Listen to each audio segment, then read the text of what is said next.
Olá, bom dia. O meu nome é professora Daniele e eu trabalho com matéria específica História. Hoje nosso tema escolhido foi Brasil Colonial, que foi em torno de 1530 a 1815.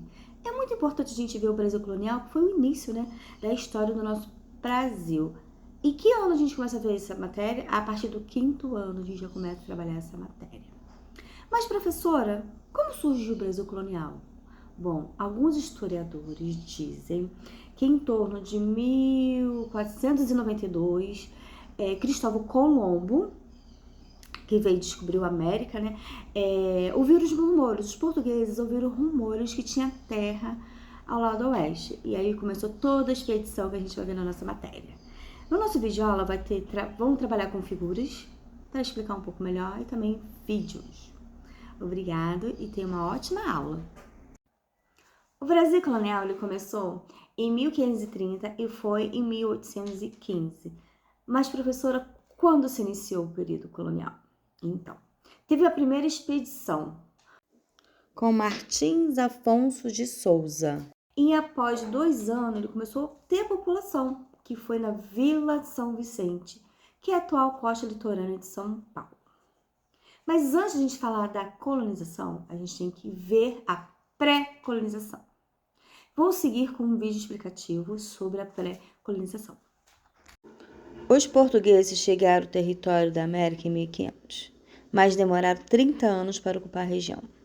Chamamos de período de pré-colonial, quando os portugueses construíram feitorias para extração de pau-brasil. O pau-brasil era recolhido por indígenas e alguns portugueses que foram degradados. Como foram bastante explorados pelo lado litoral do Nordeste, o pau-brasil foi desaparecendo na década de 1520. Nesse período foram feitas expedições para combater a pirataria dos franceses. Com medo de que eles se instalassem por aqui, Portugal começou a ocupar a terra e a se garantir a sua posse. Agora a gente vai falar um pouco sobre capitanias hereditárias, que foi criado em 1534. Mas, professora Daniela, o que seria esse capitão hereditário? Eu vou explicar. A coroa, ela não tinha tanta gente para povoar. O que ela fez? Fez acordos com nobres, entre carta-doações de terras e floral. Mas o que significa isso? Que os nobres, com próprios recursos, tinham que fazer vilareiro, defender aquelas terras. E outra, essas terras não podiam ser vendidas, tinha que ser hereditária, ia ficar para os seus filhos. Eles não poderiam vender essa terra. Mas esse acordo não deu muito certo. De 15 acordos feitos, 2 deu certo. São Vicente e Pernambuco. O primeiro capitão donatário foi Martins Afonso Souza, que ficou responsável pela Vila de São Vicente.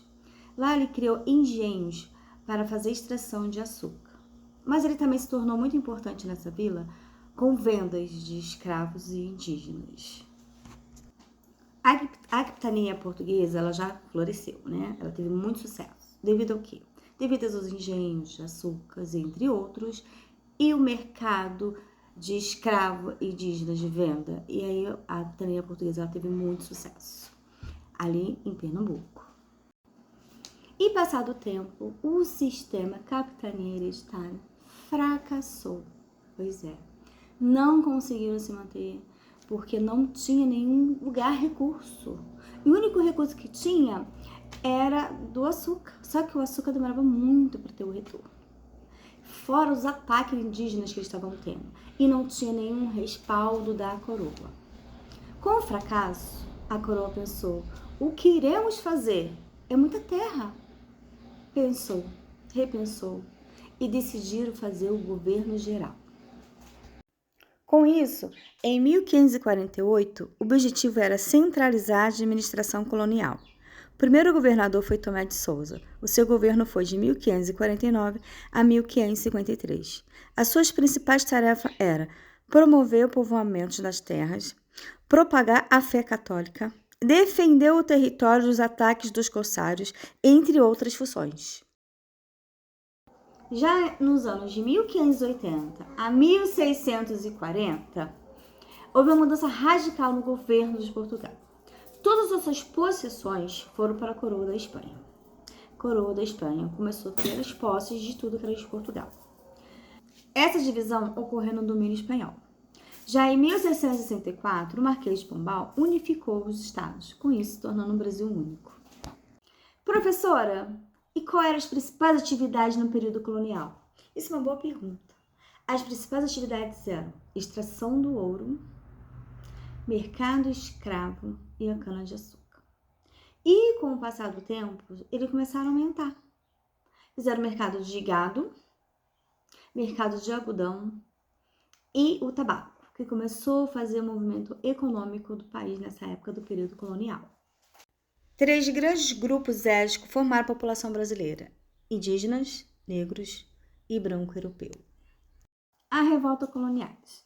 Os colonos das metrópoles não estão mais tendo uma série de problemas, ainda mais com o término da União Ibérica, retornando o poder à coroa portuguesa. A coroa portuguesa colocou muitos impostos, gerando intrigas e guerras. E a gente está chegando ao término do período colonial.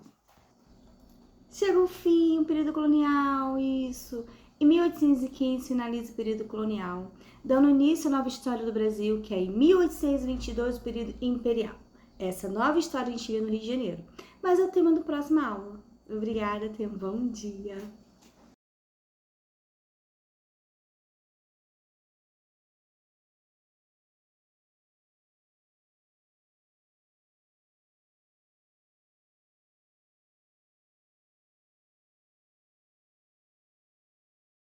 O Brasil é dividido em 15 capitanias, sendo que só 2 delas teve sucesso, que foi São Vicente e Pernambuco.